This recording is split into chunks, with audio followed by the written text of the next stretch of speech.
Hello, Happy New Year and welcome to African Hour. My name is Nkimbeng. I'm the host.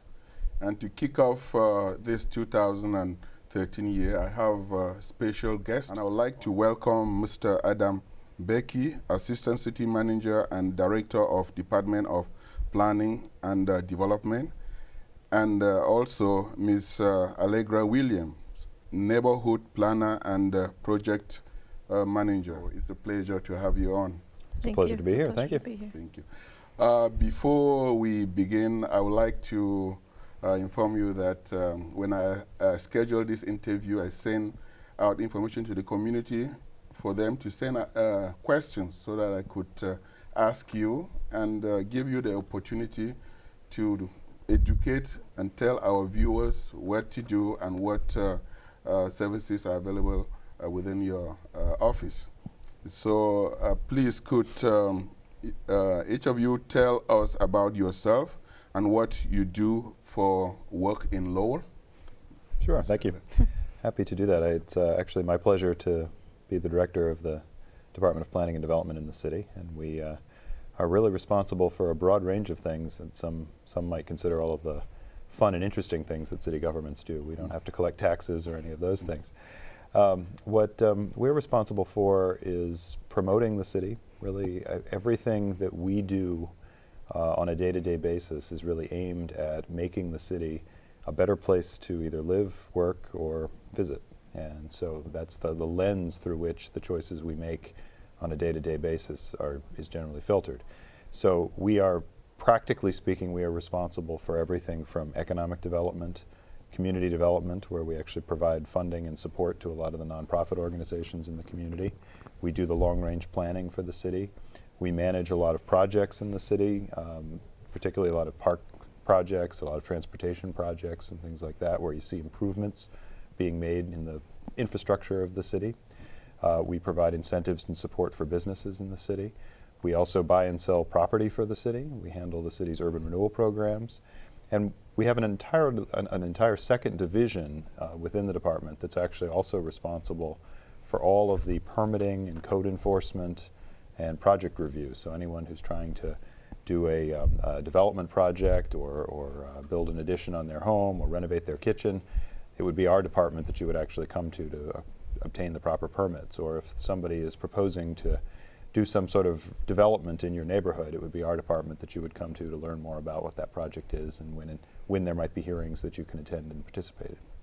Thank you very much. Ms. Williams, could you tell us Sure. about what you do? Sure. So I'm the neighborhood planner in the city, and that really involves a lot of liaison work with community and neighborhood groups. And as Adam mentioned, one of our primary roles is developing and implementing long-range plans. And so we'll be talking a little bit more about the master plan, which we're in the process of updating at the moment. But a lot of my work really involves ensuring that those plans are developed and implemented with input from the community and developing strategies to improve quality of life in different neighborhoods. And I think many times that it's more successful when we're working closely with the community to empower them to play an active role in that. And I think some recent examples are we've started a community gardening program in Lowell with a few local organizations and many neighborhood residents. And we also have a small mini grant program, the Neighborhood Innovation Grant Program, which provides seed funding for community groups to start and implement their own projects. So I could talk more about those if you're interested. Okay, thank you very much. What I will say, I will ask the question, then both of you should just chip in. You bet. I will follow through with what you just mentioned about the Lowell 2025 master plan. The question is, could you give us an overview of the Sustainable Lowell 2025 master plan? Sure, I'm happy to do that. This document sort of combines two different types of plans that communities often do into one document because there's a lot of overlap. Many communities, or typically communities, for every 10 years or so, will do a comprehensive master plan which lays out what the city's vision for itself is and makes a number of recommendations, specific recommendations about the actions that the city government can take, that people within the city can take, that will actually support moving the community toward that vision. And that's generally considered a comprehensive master plan. The City of Lowell last did a comprehensive master plan in 2003, so we're really perfectly timed to be updating that plan. However, when we began that process, the City Council expressed a lot of interest in doing a sustainability plan for the city. There's been a lot of interest in Lowell, but also more broadly in the idea of environmental sustainability in particular, and making sure that the actions that we're taking today are going to enable the community to continue to thrive going forward, and are not going to have adverse consequences on the environment that will just dramatically change the nature of the environment and the community. And in talking about that for Lowell, the City Council, I think, expressed wisely an interest in looking at economic sustainability as well as social sustainability, in addition to the traditional concept of being greener, and thinking that the long-term health of the city is really tied to having an economy that is not going to be subject to broad swings of boom and bust and so forth, but one that is able to withstand the larger changes in the economic picture. And similarly, one where we cultivate a sense of community and a sort of social engagement in the city that will actually strengthen the city going forward as well. So we were fortunate enough to be able to combine both of those two concepts into a single document. And Allegra, as she said, has been the project manager and the principal author and the chief cook and bottle washer, I think, of that project from the beginning. So I'll let her tell you a little bit about what she's been doing with that. So we began the process in about almost 2 years ago in the winter of 2010, or 11, I'm sorry. And we really started off with the idea that we wanted to involve more departments, city departments in the public process, as well as neighborhood groups, community groups, other institutions. So we did a series of interdepartmental meetings initially, and collected feedback about things that should be updated and included in the revised document. And from there, we started to, we really did a pretty extensive public outreach process with a sort of a multi-pronged approach. We implemented, we did a series of visioning sessions on different topic areas in the plan. About 200 community members attended those over the summer of 2011. Those were translated into Spanish, Portuguese, and Khmer. We worked with a local consultant to do a telephone survey with 800 Lowell residents, and asked, asked about parks, about transportation, different quality of life issues, and got feedback that way as well. And that was a survey that was very similar to the survey that we'd used in preparation for the 2003 master plan. So it was a way to sort of look at trends over almost a 10-year period and see what had changed, the community at large, what were they, sort of what were some of the changes in public opinion that we'd need to address in the updated plan. And then we also worked with Emerson College, who was developing a software tool for planning purposes called Community Planet, which we were able to use for free because they were testing it out for a 2-week period. And so that helped us to engage people who maybe weren't available to attend the public meetings or participate in the survey, but still wanted to share their input on what they saw for the vision of the city. And so we had over 1,000 comments in a 2-week period. People could very easily sign up and participate online, and we also were able to engage sort of a younger sector of the community that hadn't participated previously. So we really did quite a bit of work to involve a representative sample of people across neighborhoods, across age groups, and ethnicities to participate. And so we're thrilled to have been able to engage as many people as we did. And we also tried to make the process a little bit fun, and we did something that was a little bit more unusual. We had a contest, a photography contest, and encouraged submissions from local artists and people who, maybe just sort of take pictures in their free time, to send in pictures for the plan itself. So they'd feel more of a sense of ownership, things that they're proud of in their city that they would like to see passed on to future generations. And so the plan is really filled with many of those submissions, and we're happy to be able to have that be part of the process as well. Well, I think you guys really put in a lot of time in compiling the draft proposal. I saw it. It's almost around 160 pages, and your explanation sort of answer other questions that were submitted to find out how did you engage the public and the community into this master plan. So I think it shows that it wasn't just the Department of Planning's doing this, but they got everyone involved. I think that's really very wonderful, and I thank both of you. Well, certainly we appreciate the thanks, but it's actually really critical to having a document like this be meaningful and successful.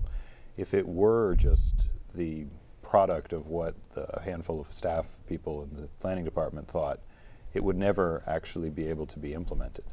Because ultimately, when you're talking about a document that sets out a vision for the city 10, 15 years from now, then the people who are going to cause that vision to either happen or not are not just a small group of municipal officials, but in fact, it's everybody who engages the city, everyone who lives in the city, everyone who invests in the city, everyone who has a business in the city.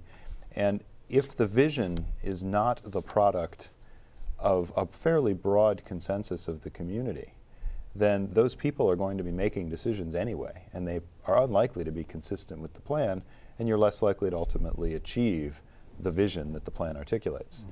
Whereas if that vision really is one that is reflective of a broad sense of the community as a whole, then you're going to see a lot of people taking action that is going to actually move you closer to that vision. And I certainly think that was our experience when we did this a little over 10 years ago now, and we paid a huge amount of attention to making sure that we were very inclusive in our process and that the vision itself in the plan reflected that participation. What we have seen over the last decade is that an awful lot of things have actually moved very much toward the vision, moved Lowell toward that vision. And I would certainly hope that we will be rewarded similarly, that the participation that we enjoyed in this process will also yield over the next 10 years or so, that the city will be a lot closer to the vision that's articulated in this plan than it is today. I think that's our wish, our hope. Mr. Becky and Ms. William, I think undertaking such a grand project like this, it's quite consuming and also quite challenging. Could you please tell our audience what are some of the challenges that you face while working on the Lowell master plan for 2025? Well, I think the biggest challenge ultimately is consistent with what we were just speaking of, which is finding ways to reach people and really engage people, because it's relatively easy to connect with the folks who are already engaged with the city in one way or another. But I would venture to guess that it's only a very small percentage of the overall population of people who are part of the city, who live here or work here and otherwise visit the city, who are regularly engaged with the city government. And it's really critical, again, if we want the vision to really be one of the community, that we have to work very, very hard to find new and creative ways and a diversity of ways to reach into the community beyond the sort of usual suspects who communicate with us on a regular basis. Obviously, their voice is important as well, but there are a lot of voices in this city that we want to make sure are heard and are part of a process like this. So really, that's actually almost always the single hardest part of a successful planning process is engaging the community. It's often a lot easier once you've done that engagement, you have a sense of what people want to see. It's a lot easier to figure out what are some of the steps you can take to get there and actually writing the plan. But making sure that you've really reached people and heard people as part of the process is really, in my opinion, the biggest challenge. I think especially in a city like Lowell, where you do have so many different language groups, so many different sort of sectors in the community that you want to reach, and it's not always, to kind of build that trust and get to a point where you figure out the best ways to reach different groups, because culturally, the way that you'd approach a group might be different, just depending on who you are and your background. So I think that's something we've tried to be sensitive to and be creative, and we'll continue to do that.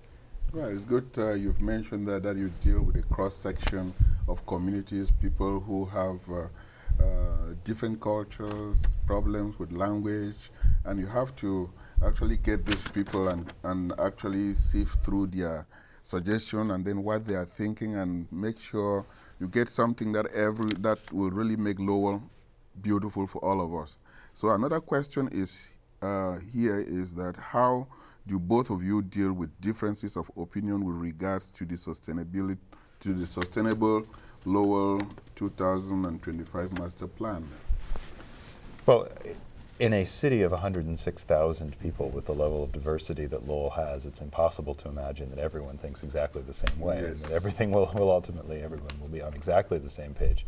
But I think the overall sense that we find is, in spite of our diversity, or perhaps because of our diversity, there is more consensus than most people probably suspect around a lot of significant concepts that ultimately shape a vision.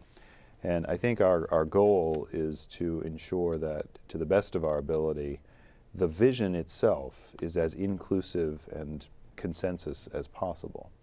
It may indeed be that along the way some of the individual action items have more debate around them. But that debate will come out in the process of actually implementing them, and generally, if that's a good process, we will find that there is a way to ensure that a diversity of perspectives is engaged, and ultimately we were able to draw on the strengths of each of the different perspectives and probably come up with an answer that may be slightly different than what anyone would have thought of when they first came into that conversation. That's the ideal scenario. It doesn't always work out that way, and sometimes there are factors that lead to particular recommendations being made that not all parties may be aware of. I think it's our job to try to find ways to both not only identify what the recommendations in the plan are, but also some of the whys behind them. And that may happen in the actual document, it may happen in the presentation of the document, and it may happen in the implementation of the document going forward, hopefully all three. And I couldn't agree with you more. Some people who are not from Lowell, they may be wondering, how can Lowells are so diverse, how can things get done? They don't really understand that our diversity is part of our strength and making who we are. Yep. So we are a wonderful, a unique city. So that is great. What is your vision for Lowell High School within the context of the Lowell 2025 master plan? Well, I think your comment about diversity is an excellent segue to talking about Lowell High School. And I think one of the real strengths of that Lowell High School enjoys is the fact that it is such a diverse place. And when I describe diversity, I mean certainly the population that attends the school, but also the breadth of offerings and opportunities that students have when they go into Lowell High School. I mean, there are not very many high schools where you can do everything from junior ROTC to robotics to childcare to a restaurant, learn how to work and run an actual student-run restaurant. All of these things are actually within the school, within the curriculum of the school. And I think it's a place where, because of its size, because of its diversity, because of the resources that are available to it, people have the opportunity at Lowell High School to engage and find whatever their sort of personal strength is and really cultivate that. And I think that's something that whatever the community ultimately decides going forward about Lowell High School, we need to preserve that strength and diversity. That is a core component. Over the recommendations that will ultimately be part of the Sustainable Lowell Plan around Lowell High School will be a very broad-based general recommendation, but it's the product of a much more in-depth process that actually began about 5 years ago when we were asked, our department was actually asked to evaluate the facilities at Lowell High School. We conducted a bit of an evaluation and compared the facilities that were available at the current Lowell High School to basically the state's standards for Lowell High. Found a number of areas where Lowell High either meets or exceeds those standards, but also a number of areas where the current capital physical plant at Lowell High School, it falls short of those standards.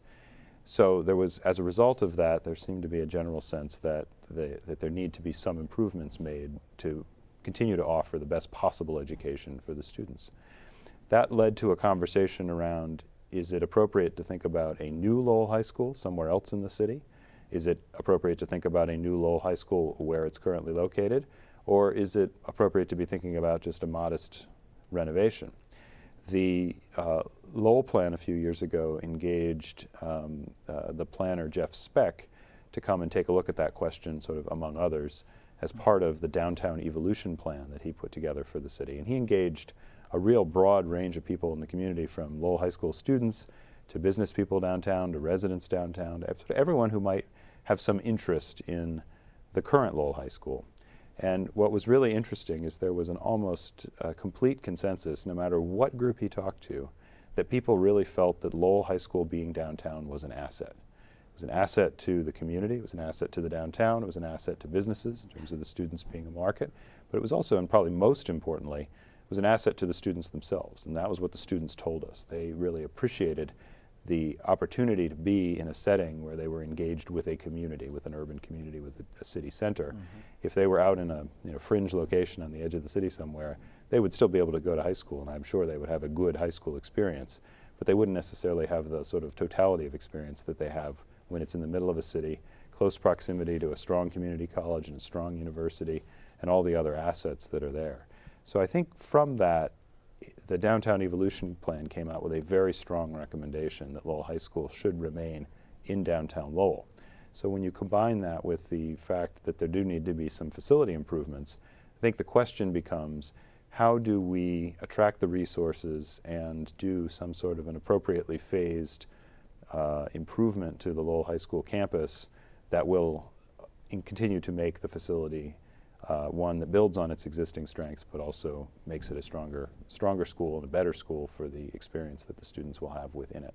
And I think ultimately that's the recommendation that's going to be reflected in the master plan, which hopefully will start or continue a conversation in the community. And I think the school committee has already really expressed some strong interest in having that conversation around how do we begin to address some of those questions about Lowell High School.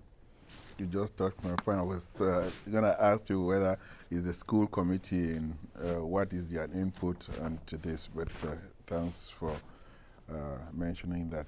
Do you have anything to add with that regard? No, I don't think so.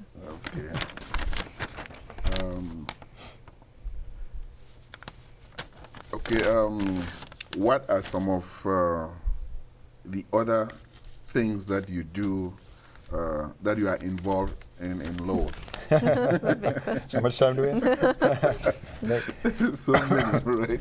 I think in the biggest context, again, it's really our goal as a department is to continue to make Lowell a better place. And so whether that's making improvements to traffic patterns, whether that's making improvements to parks, whether that's working with neighborhoods to build a community garden somewhere, or whether that's really working with our inspectors and our permit folks to ensure that we have the most professional, consistent, and transparent permit and inspection and code enforcement process of any community. Those are all aspects of making Lowell a great place to live, a great place to work, and a great place to play. So that's really what we work on day in and day out. And again, it can take many, many forms on any given day. I personally could be doing anything from helping the traffic engineer figure out how to fix some intersection to helping deal with a code enforcement issue on a residential building that's proving to be a problem for its neighbors. I mean, it really could be any range of things.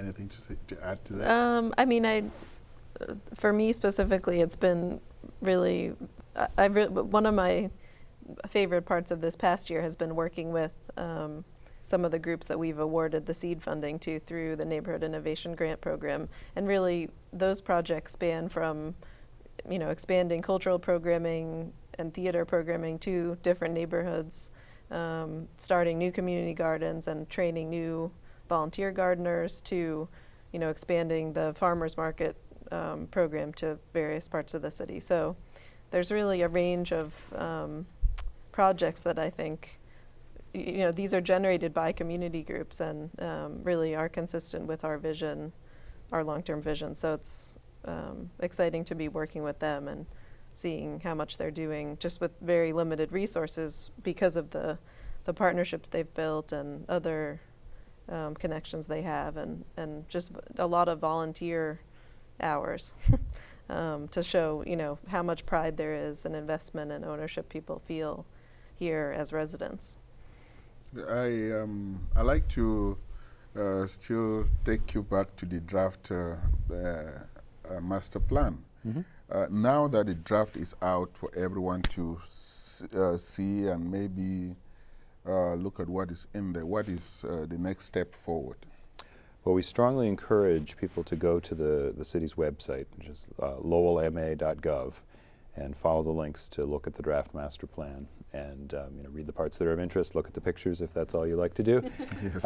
But we would welcome via email to Allegra or by phone or however you'd like to submit them any comments or reactions that people have. If you think something's great, please let us know. But if you think something maybe we didn't quite hit it right and that it would be better or stronger, worded a different way or presented a different way, we really do want to hear that. And that's the process that we're in right now through the middle of this month, January. We also have a couple of public meetings, one on January 7th and one on January 9th, each at 6 o'clock, that will, where we'll be presenting the draft plan, or Allegra will be presenting the draft plan, and we'll have a number of staff planners there to be able to give almost sort of one-on-one interaction with people if they'd prefer to learn about the plan that way, and also give us their feedback about the plan that way.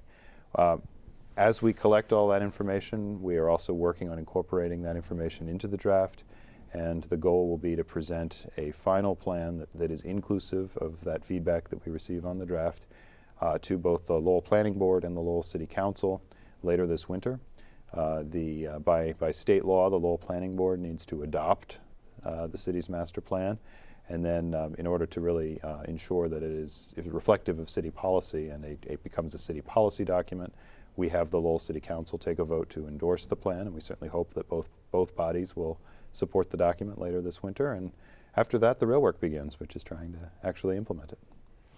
I think I have just perused through the draft plan, and I think there's a lot of input into the plan, and then some of the pictures are just so beautiful, making Lowell green into the future. And I think I will encourage everyone to check the website and read the draft and perform also our civic duty to submit ideas. Absolutely. I think you send it out for the whole community to give inputs so that we can make something that will make Lowell great and moving forward towards the year 2025. Yep, absolutely. Thank you for that. Yeah. So I take this opportunity to thank you very much. To thank you for coming on the show, and I hope my viewers they are happy with all the answers that you gave and all the explanation that you gave. And I think it's a pleasure, and I would like to take this moment to thank Mr. Mbeki and Ms. Williams. And on that note, I would like to thank the technicians who are behind the cameras and behind the studio, making this program available to you out there. On camera 1, we have Eric Couteau, and then on camera 2, we have Jim Crayon, and the director of the program is George DeLucas. And I would also like to thank LTC, Lowell Telecommunication Corporation,